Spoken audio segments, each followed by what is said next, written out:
Haykina Ana şeşme okuyormuş babu Elimde da böyle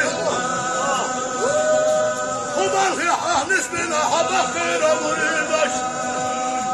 Hagidala kuyaliye da bildik Kutayda gari ahlettina